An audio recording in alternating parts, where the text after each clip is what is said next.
Happy Friday, everyone. We made it. It's a 3-day weekend here in the US. You know the drill. On Fridays, we typically do laid back, chill commentaries, old school. And today's no different. 2 comments came up this week in the videos that I uploaded that kind of resonate, and I want to talk about them. The first was, somebody asked, Dragoon, how do you play so many games? The second comment was, hey, I appreciate the tips on simplifying your gaming life, but how do I do that with my real life? How do I do that with work and family and relationships and all that stuff? How do you simplify that? How do you focus on the things that bring you joy in those areas and cut out the things that don't? And I liked these 2 comments a bunch because there's overlap in the answer for each. When it comes to how do you play so many games, Dragoon, because about once a week right now, I'm uploading kind of these compilation recommendation videos where I've got 5 or 6 games that I'm recommending, be it for like the Switch or retro games or whatever. And the answer is I'm actually not playing all of those games specifically for that video. Case in point, just uploaded a Nintendo Switch video. And in it, I recommended like a bunch of different games I played over the Switch's lifespan. Now, I didn't go out and record all of that footage for that video in like the last week. I'm very intentional about archiving footage and preserving things that I've recorded. So Xenoblade Chronicles 1, 2, and 3. In that video, I talked about playing and beating those games. Now, each of those games are like 50-hour JRPGs. And no, I did not play and beat those games in the last month or 2 months. No, those are games that took me like 4 years to go out and beat. But I'm really intentional about keeping my footage, and even more so, when I beat a game I know I'm probably going to talk about on the channel. This is stupid and dorky, but I've got a big Google Doc where I write down my impressions and thoughts while I'm playing the game, and then how I feel at the end after beating the game. And I go back and I look at that stuff. If I'm going to include one of those videos or games in one of these like compilation videos, I look at the Google Doc and try and remember what I felt and what I thought when I beat that game.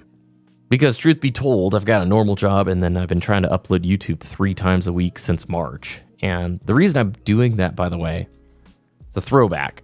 In 2014, when MCC originally came out, I uploaded 3 times a week. And I did it specifically because I wanted to grow as a creator. Like, I wanted to improve, refine my craft, and stick to a schedule, because I know all of that is really key. Just like an instrument, you got to practice in order to improve. And same thing goes with creating and doing anything. You got to do it regularly in order to improve. And so back in March of this year, I felt a little lost. You know, Halo Infinite went from season 4 and 5, which I thought were the mega turning points, to what we have this year, which are basically shop updates. And I had no schedule, and I was just sort of floundering. And I was like, you know what? I want to improve. I need to bring some routine to this in order to bring routine to my life, you know? So anyway, trying to create videos takes most of my time. And in fact, I probably game like an hour a day, sometimes 2. And then weekends, I can sometimes, you know, get up early or stay up late and throw some extra hours in. But I save everything I record since 2017. And part of the reason I do that, Epos Fox, tech YouTube legend, good friend, he has always been so good about preserving his data, his files, and just sort of observing his workflow. I've respected it a bunch, and ever since 2017, I've been buying external hard drives, saving most of the footage I record for single-player games. Now, for multiplayer, that's a different story. I save some multiplayer matches that I really like, but for the most part, multiplayer matches are like one and done. If it's been on the channel once, it's probably not been on the channel again, unless it's something like Lawbreakers, where you can't easily go out and re-record footage of that game, like if it's a shutdown server situation. And I will tell you, I think this is a good habit for life. If you can afford a 5 terabyte external drive, 8 terabyte, 10 terabyte, whatever, for the stuff you create, hold on to it. There's something special about holding on to the things that you have created or put effort into making and then looking at it down the road. If I go back to 2014 and look at some of those videos when MCC came out, I'm super embarrassed. Like, I look at my old content, I'm like, oh gosh, the voice, you're so cringe, Dragoon. But Another thing ePost has said is like, if you don't look back as a creator on your work from the past and see where you've grown, and you're not growing, you know, you should look back and go, hey, I'm better at this now. And there's something really cool about preserving your data and holding on to it, especially like photos and screenshots. There's memories there. And in this new digital world, it's so easy to just delete or lose the hard drive. You know, I can't help but think 30 years ago, you got the photo printed, you were less likely to probably throw that photo in the trash and just get rid of it, as we are today, where you just lose the hard drive or press delete and move on. One last story about the data archiving thing, and then I'll move on. When I was in high school, I interned at a local TV station. And I remember they had like 30 big hard drive, like RAIDs, old school, all daisy chained together. And I asked him, like, what is that for? Why do you need like a gajillion terabytes of storage? And the answer was they kept archives of all the footage that they shot for their clients forever, basically. And it was very valuable for them to hold on to the footage and the work that they had created, because oftentimes clients would call back and, hey, can we recut this? Can we do this? And they said, yeah, of course. And they were able to book an additional project because they had held on to that footage. I always thought that was really cool. Not that I want to end up with 50 external hard drives when I'm old and gray, but sure looking like that. All right, the second comment about simplifying your real life. I don't know. I've been trying to use routine a lot lately. That's been super helpful for the tasks I know I'm really committed to, like uploading 3 times a week. It's kind of non-negotiable.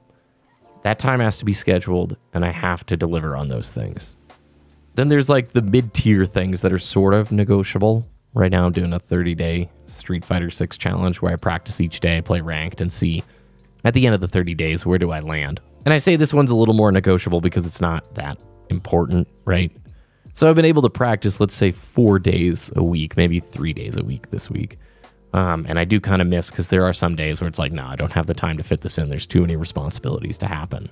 But I know if I don't set a routine for some of those things and those tasks, I'm just not going to do it. I'll blow it off completely. Also, I think it's important to listen to your body, listen to your mind, pay attention to the signs of fatigue, stress. If you're feeling overwhelmed, give yourself permission to take a break. And I'll be honest, that's part of why these Friday chill commentaries exist. I feel crazy overwhelmed this week. Real life work was nuts.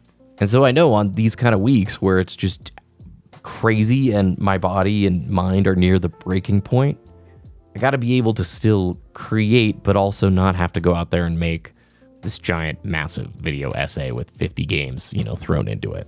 I think it's important to also embrace imperfection.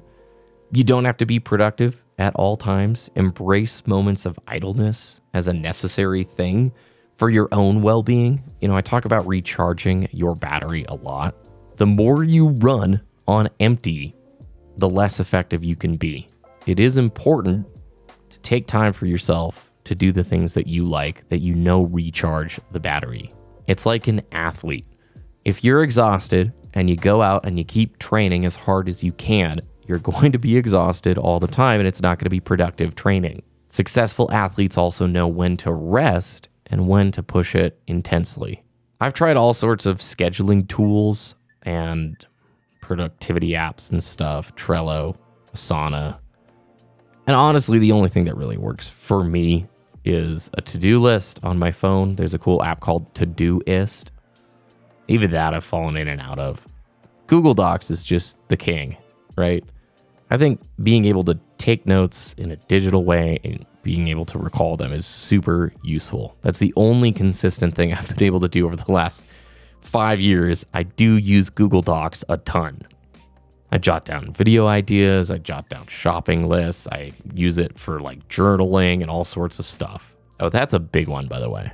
If you have a bunch of tasks and things that you need to remember or to do, write it down. Get it out of your head so you don't have to keep stressing about forgetting it or worrying if you're forgetting something. Write it down, get it out of your head, and clear the RAM in your brain. It's like having too many tabs open in Chrome. At some point, you need to alleviate all that and just focus on the one open tab at a time.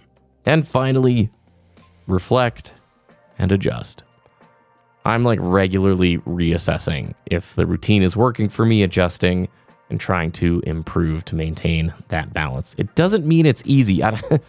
I think there's that mistake of, or maybe there are people who have these perfect productivity systems and they're super happy all the time and they get everything done. I don't know how to do that yet, okay? I'm regularly stressed and always thinking, am I doing this right? Am I doing it okay? Could I be doing it better? And it's totally okay to cut back on some things. I will clearly say, as soon as the 30-day thing is done for Street Fighter 6, I'm done practicing the game on a schedule. It's going just into chill mode, and I'll play it when I can because it's too much. There's just too many things that I'm trying to do right now, too many things I'm juggling, and I know I need to cut back, but I want to honor that commitment, finish it, go through with it. But I think that's also important to be able to look at your schedule and go, maybe I'm doing too much. Maybe we need to scale things back a little bit. I think this is a good spot to put a pin in it. I really want to hear what ideas, what tips, what success stories have worked for you, what things really resonate and have benefited you and your ability to just balance your life. And thank you for another incredible week. The support on the channel has been amazing. Thanks for letting me create and get to be a part of this cool community. It means an absolute ton. Be safe. Have a good weekend. I will see you again on Monday.